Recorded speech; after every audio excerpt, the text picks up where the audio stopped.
Amazon, the online retailer, is to face a formal investigation into its European corporate tax practices, the European Commission has announced. The Commission, the executive division of the 28-member European Union, says it will look at the tax agreement made between Amazon and Luxembourg.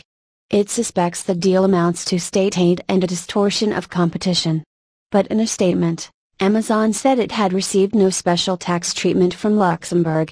Most of Amazon's European profits are recorded in Luxembourg but are not taxed in Luxembourg, said EU Competition Commissioner Joaquin Almunia.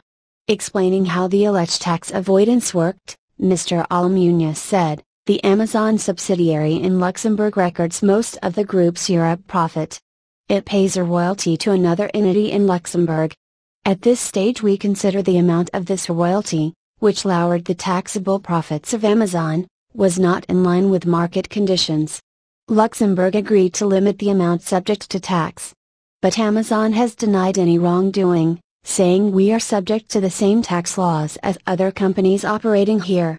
And Luxembourg's finance ministry rejected the Commission's allegations as unsubstantiated, saying no special tax treatment or advantage has been awarded to Amazon. The agreement between Amazon's European business and the Luxembourg government was struck in 2003, the Commission said. The EU's investigation into Amazon follows on from other investigations into computer giant Apple, coffee chain Starbucks, and the financial arm of carmaker Fiat.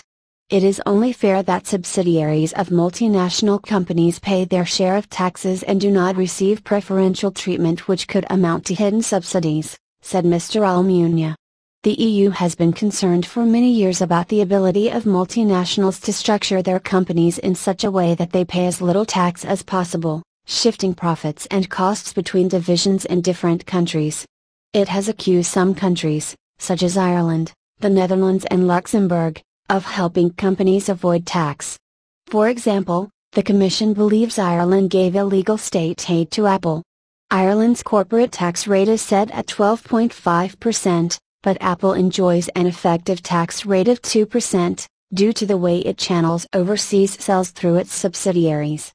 Apple has denied that it received any selective treatment while the Irish government has rebuffed claims that its actions breached EU rules.